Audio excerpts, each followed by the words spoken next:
Hey everyone, this is day 4, I think, working on this car.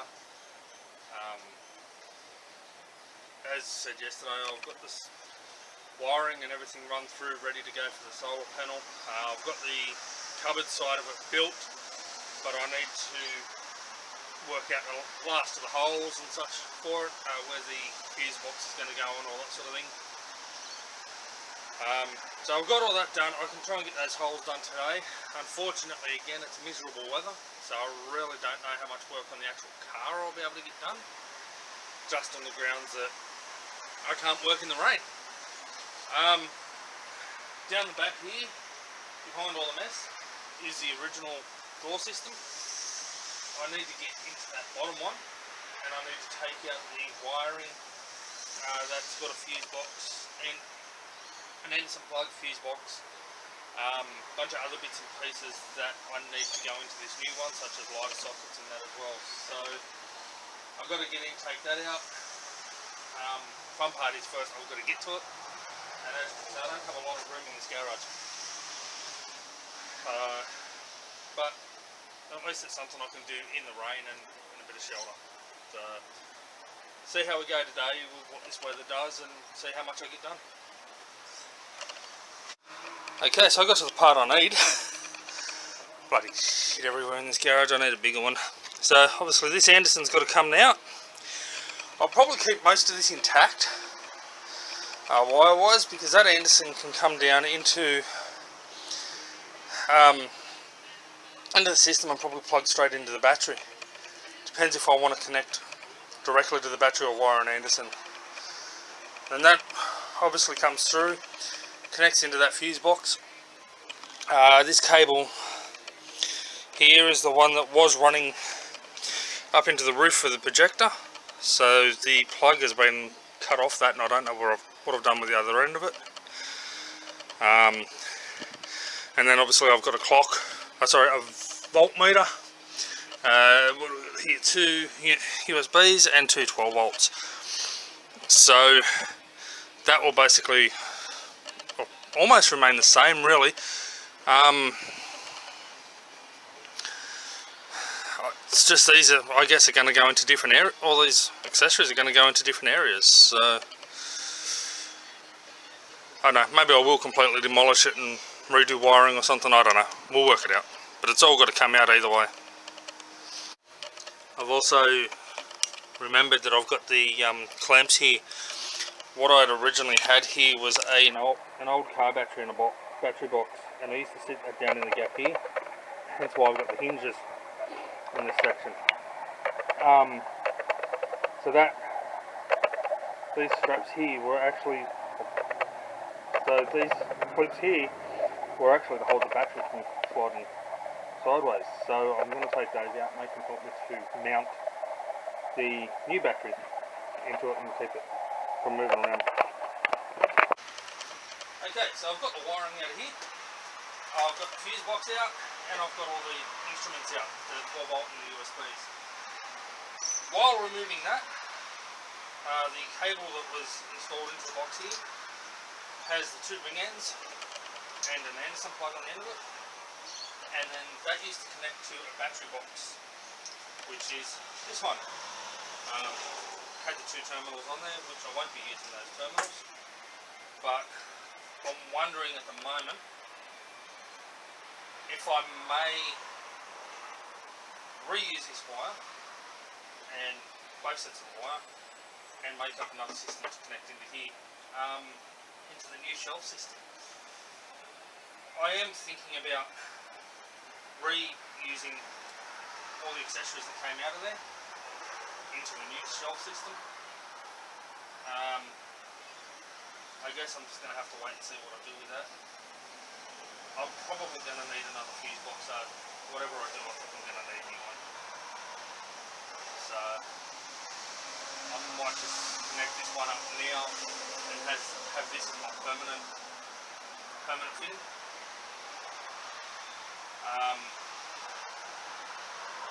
Because the cupboard's going to stay in place, so I might have this as my permanent fitting, and then I might buy another one and redo it, and then I can just connect connect the Andersons into the battery, or however I decide I want to do it. Basically have the same setup I've got in this one. I'll work that out shortly. But why that could be a better option. I have also remembered, because once I put the shelf in, which I'll grab out of the car,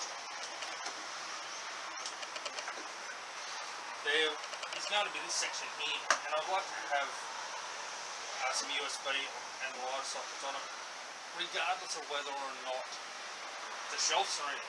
Our shelf system's in, I'd like to have that there. And obviously if I put the shelf system in and I do a similar thing to here, then this one will be covered.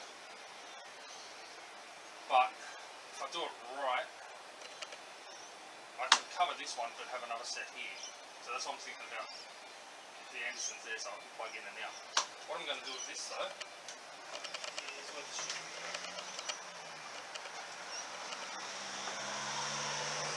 had this in front of the car for a while. This is a splitter, just two 12-volt sockets and the USB. So I might just attach that onto there.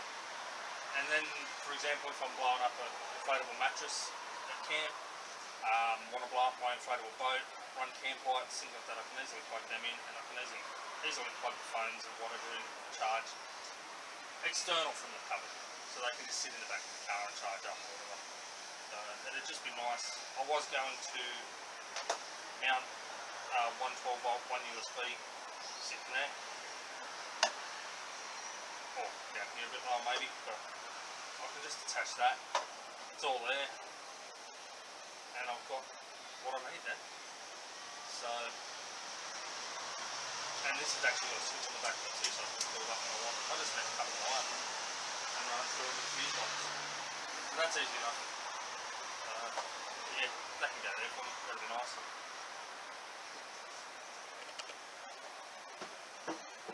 Alright, now for some more thoughts as to what's going where and work out some holes. Okay, now as you can see, all the holes have been drilled, so that'll be the output for the lighter sockets and USBs, input from your main 12-volt to the fuse box, output to the other lighter socket that'll be going down the bottom there, that will be to power the fridge, and output to other items that are, such as the TV and things like that. So I have kind of messed up a little bit here. I forgot that this back one actually cuts through into the backing of this. Now, although it will fit over the trim, it won't interfere with the trim at all, it just doesn't look very neat. So I've decided that I've just run the carpet straight over the top of that and hide it, and I've done the third one there instead. So a little bit of a mistake, but so be it. Okay, so as all the holes are drilled and worked out where I want them, it's now time to start some carpet. Now, unfortunately, this part's a little bit of a shit because the timber's cut to size, but the carpet's a little bit thicker. So I actually need to take a little bit off, basically all the way around, almost every piece. So it's a bit of a pain in the bum, but it's not too hard. Just try and keep a nice steady hand and almost take just a saw blade off all the way around. Okay, now I'm trimming them down piece by piece, just so that try and make it a little bit easier. And I'm doing the carpeting on the front porch as it's a bit wet. I purchased 3 meters of this black ribbed carpet, same as what I've used on the previous console, previous shelf and everything. So it's about $16.90 I think from Bunnings. Simple thing is just run a bit of this over the top of it, staple it underneath and then screw it back together. Hopefully it's that easy. Okay, so always remember when you're cutting, the top side down onto the back of the carpet. I'm trying not to push too hard here because I don't want to cut the table up. But top side down, then that way you're getting it done the correct size. If it's a funky shape like the front is, it makes a bit of a difference. And then you just fold it down and pull it as tight as you can and run through the staple. So you always make sure to leave that little bit of extra room all the way around, so you've actually got room to fold it. Okay, as I said, keep it nice and tight, come up really nice and neat on there. And now on the other side you've got all your holes where things have got to come through. When it comes to finding the pilot holes, there are two pilot holes on here. You can see when it comes through here. If you feel around with your finger or even a screw, you can normally find out where that hole actually is. If not, just push a screw through from the other side and that will identify the mark for you. As long as you can see it on this side, you can find it on the other side. Now, fun part is, because I've got all the larger holes here, which are a little more difficult to work with, I've got to cut all of them out, and then I've got to cut out the larger ones here where the lighter sockets and such are going. So the lighter sockets are easy, come from the back side, and basically just make a cross through that, from there, from there. I'm going to cut that little piece there off.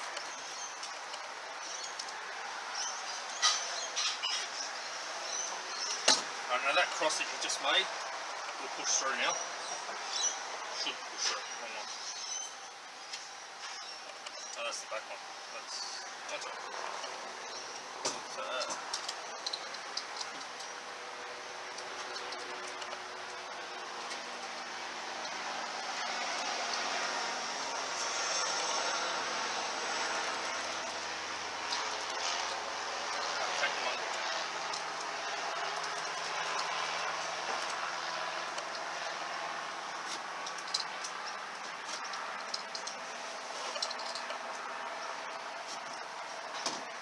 Now, even though they may not be perfect to push through, now that you've worked out where they sit on this side, again you can grab the knife and just come through to make sure they open right up.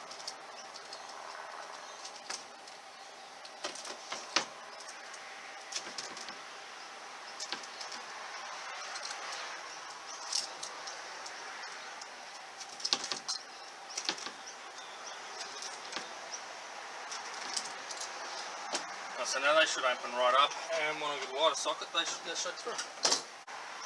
Okay, so back with one of the USBs, they should now push through. Back around that way. Nice and tight. I don't have the screwdriver here, or I can install that there. So that'll go through each of these nice and tight now, which, even though it's got the screws, helps them to stop moving. Again, nice and tight through that one, and through the bottom one.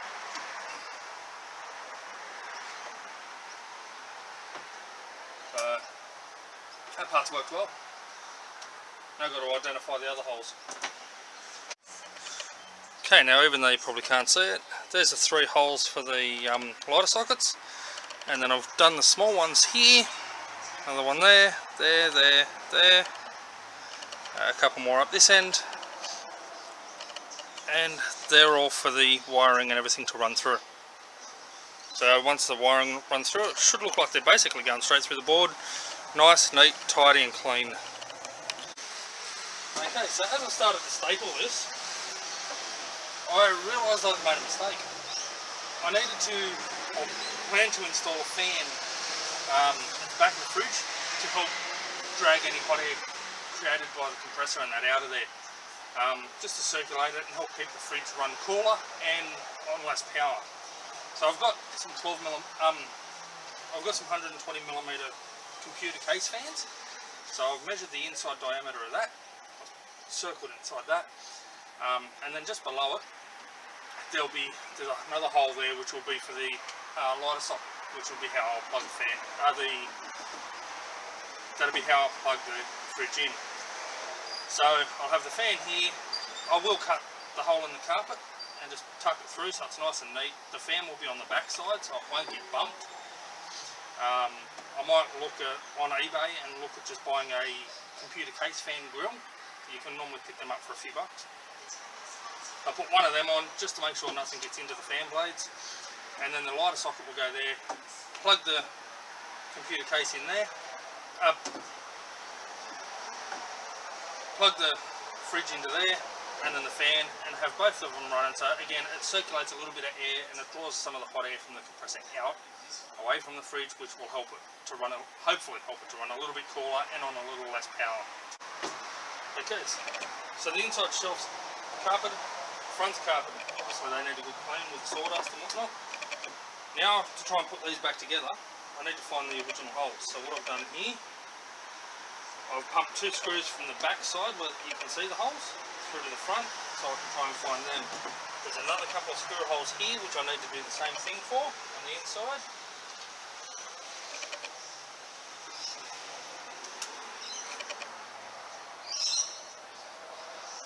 Not sure exactly which was which here, because one of them was countersunk and one was countersunk and one wasn't. So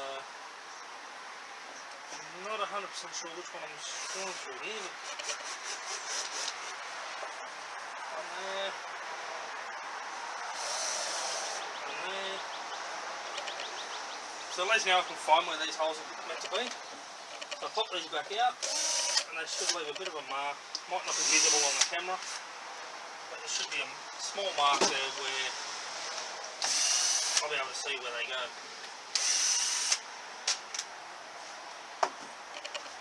Again, don't know if it is visible, but there's a small mark each of there, which tells me where this needs to sit. And it should be the same on this side, one there, one there.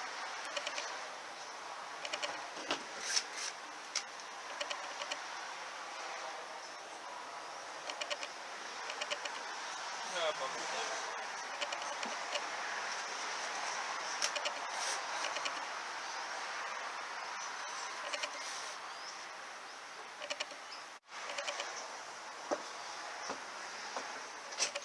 Okay, so a little trick here. Most people would normally just hit the screws with a black permanent marker or something, or a dollop of black paint. Personally, a small flathead screwdriver.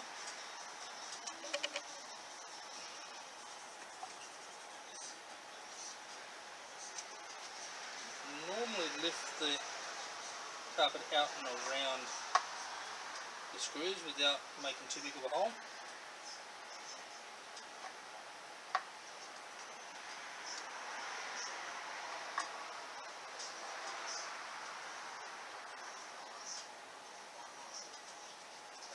Although it's not perfect, looks a little better.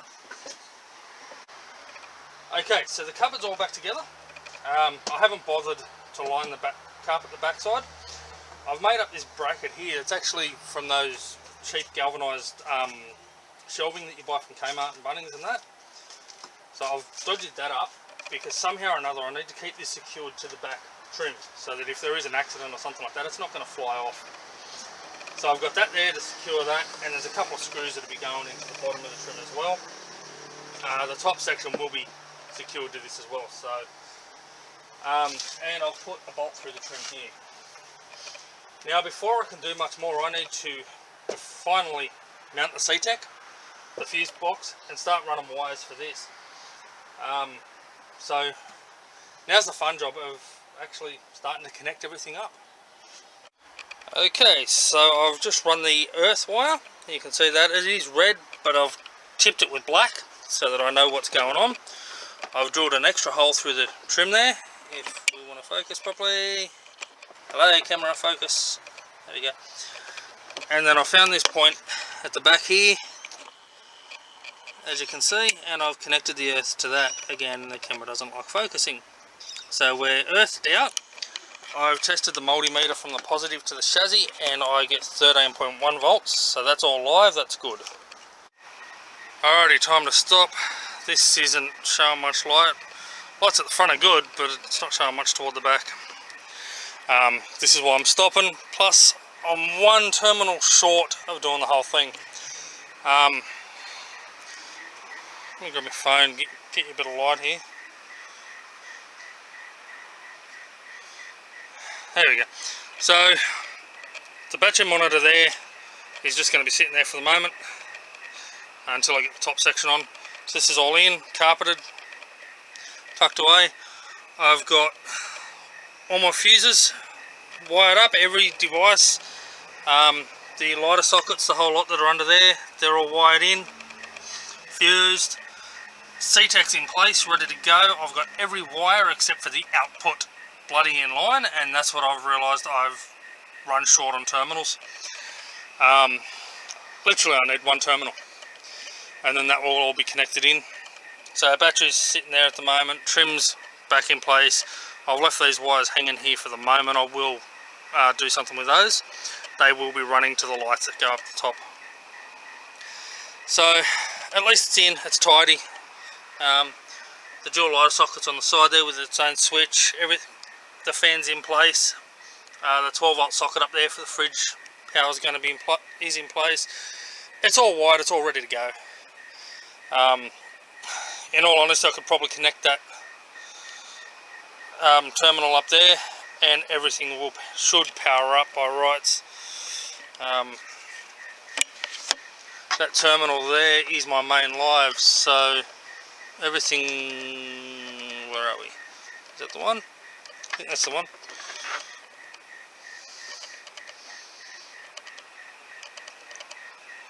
Oh no, it should, maybe not. Why the fuck isn't that powering up? I'll have to check all that out anyway. But yeah, so everything's in place. Best I can do at the moment. As I said, I've run out of bloody power terminals, so can't do any more.